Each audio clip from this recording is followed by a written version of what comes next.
For most of us, offence, the subtle, continuous, crippling sense of being slighted, disregarded, insulted, or wounded, is the ceaseless background noise of our psychological existence.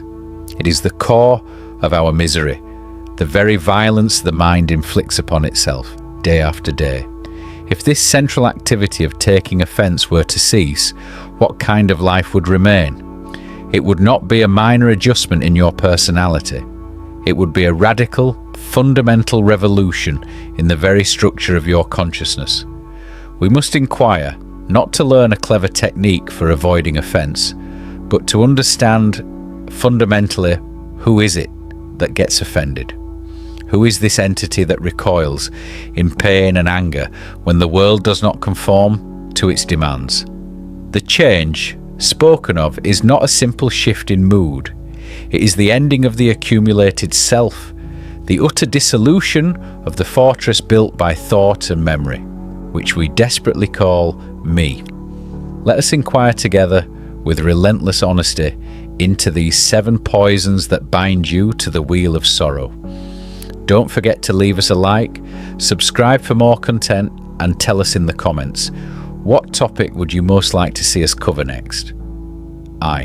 The anatomy of the psychological wound. The fragile image.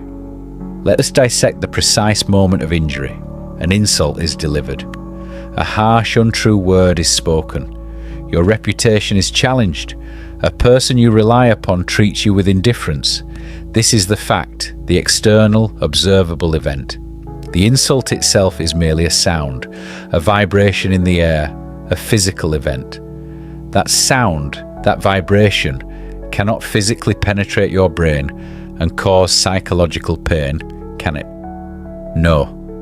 The pain, the deep sense of injury, the profound recoil, that is the reaction of the accumulated image.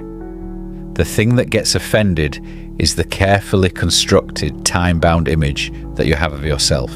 The me that should be respected, the me that is knowledgeable, the me that is morally superior, the me that must be loved. This me is a fragile tapestry woven entirely out of past praise, past hurt, past ambition, and past memory. It is the residue of existence. You cling desperately to this image because it provides you with a sense of continuity, a sense of belonging, and a temporary illusion of security. The offence occurs only when the external fact contradicts this cherished, invested image.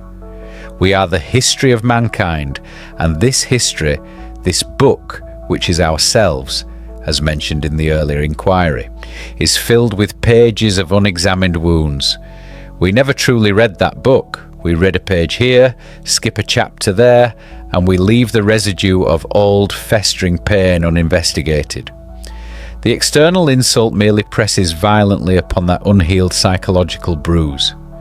If you had no image of yourself as the intelligent one, could you be offended by being called dull? If you had no self-image of the generous one, could you be wounded by being called selfish? The image is the target. The fragile ego, the me, is the surface on which the world's indifference leaves its painful mark. The man who has no image of himself is the only man who can never be wounded. 2. The mechanism of measurement, thought, time, and comparison. The mechanism that relentlessly generates and stores offence is the movement of thought in time, specifically the compulsive action of comparison and measurement. Offence requires a time gap, the gap between the actual event and the memory of the ideal. The fact, what is, the word spoken, the indifferent glance, the ideal, what should be, the thought-created image of how you should be treated, how the relationship should function, how the world should operate towards the sacred me. The pain, the offence, is the measurement of the distance between the fact and the ideal. This measurement is the exclusive action of thought. Thought by its very nature is fragmentation. It is the instrument of measure. It is the residue of the past. When thought engages in this frantic, endless comparison, it creates psychological time. This time is not the clock time. It is the time taken to recoil, to judge, to prepare a defence, or to plot revenge. In this struggle between the what is and the what should be, a struggle which you take so seriously, you establish disorder, disarray, and contradiction in your own mind. A mind caught in this internal warfare of comparison cannot possibly be clear, and clarity is the first necessity for any profound life. We have established that thought breeds fear and pleasure. Offence is merely the sorrowful sibling of this pair. The desire for the pleasure of recognition creates the fear of insult. When thought stops generating the image of future pleasure, e.g., praise, it simultaneously stops generating the fear of future pain, e.g., offence. They are indivisible. The person who is perpetually offended is a person whose mind is dull and heavy from the constant friction of comparison. You are so busy defending a ghost, your self-image, that you are entirely incapable of seeing the factual reality of the relationship or the true nature of the other person's confusion. 3. The futility of defence, the lie of security and hardness. When the wound of offence is inflicted, the mind's immediate conditioned reaction is to build bigger, stronger defences. This is the desperate search for psychological security. We try to become hardened. We become cynical, aloof, indifferent, or we retreat into intellectual arrogance or spiritual systems that promise protection. We mistake this defense mechanism for strength, but look carefully. Is hardness strength, or is it merely another more rigid form of fear? Hardness is the suppression of vulnerability. Suppression requires immense, debilitating effort, and every strain distorts the mind and destroys clarity. To be constantly straining to control the inner pain, to hide the inner emptiness, is to live in a state of perpetual psychological distortion. This is not freedom, it is a life of utter exhaustion and self-imprisonment. We have explored the illusion of security and the desperate dependence on others, your partner, your belief system, to avoid being lost or lonely. Offence is simply the symptom that the fortress of dependence has been breached. The actual brutal fact is that there is no psychological security in any external structure. The only true invulnerability, the only way to stop being offended, is to cease the search for security entirely. This means abandoning the accumulated image, the fragile me that requires protection.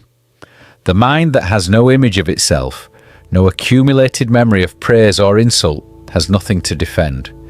It is a clean surface that leaves no psychological mark. This is not callousness or indifference. It is the radical, profound action of non-accumulation, the freedom of a mind that has read the book of itself and discarded the residue. 4. The radical action. The observer is the observed, since offence is a creation of the mind's division. The solution lies not in technique, but in the total dissolution of that division. When you stop getting offended, it means that the entire psychological structure that generates the offence has ceased to operate. This cessation is not achieved through willpower or suppression. It is achieved through the emergence of intelligence. This intelligence is the total, undivided attention to the fact, brought about by realizing that the observer is the observed.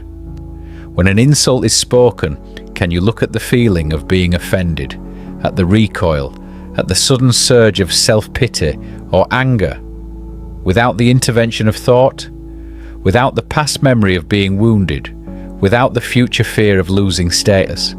This requires the radical step where the observer and the observed are one. As long as you stand apart from the feeling of offence and say, I, the observer, must control this feeling, you are perpetuating the conflict. The observer, the one who judges, measures, and attempts to suppress, is merely another layer of the psychological image, another product of accumulated thought. When you see, with total clarity, that the observer is the offence, The energy bound up in the division is released. There is a single, unified energy of attention. In that state of total attention, the mind is so sharp, so alert, so wide awake, as we have discussed in the context of the one glance required to read the book of oneself, that the external event cannot leave a psychological mark. It is seen, it is heard, the fact is registered by the functional brain, but the psychological memory does not cling to it. It is like seeing a beautiful tree. The delight is complete and finished, and thought does not intervene to seek its repetition. Similarly, the insult is complete and finished, and thought does not intervene to seek its defense or revenge. The non-reaction is the highest form of action. V. The profound change. The revolution of non-accumulation. When you stop getting offended, when the accumulated time-bound image of the me is shattered by the force of total observation, everything changes because the foundation of your sorrow has been removed. The end of effort. The ceaseless, exhausting struggle to defend, to compare, to justify your existence ends. You move from the psychological time of struggle into the immediate reality of unconditioned action. The end of fear.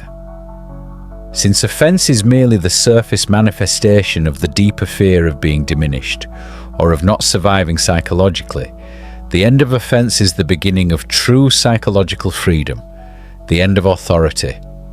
The mind that is no longer wounded has no need for a healer, a guru, or a system to protect it. It becomes a light unto itself, rejecting all external spiritual authority. The beginning of love and compassion. A mind that is not burdened by its own wounded image, that is not accumulating hurt, is a mind that is truly empty. This emptiness is not despair. It is the immense, unburdened energy of a new beginning at every moment. When you observe the other person's insult without reaction, you see the confusion and fear that gave rise to their words. This clarity is the only ground upon which genuine compassion and unconditioned relationship can flower. The change is that you cease to be a fragmented, contradictory entity fighting itself. You become a whole human being, living with an intelligence that is beyond the scope of measurement, beyond the power of insult, beyond the entire realm of psychological time. This clarity must be experienced, not as a future reward, but now. If you truly look at the next moment of offence with this total attention, you will see the image dissolve, and you will discover for yourself what lies beyond the endless conflict of the self. This is the act of the eagle, to live without leaving a single psychological mark.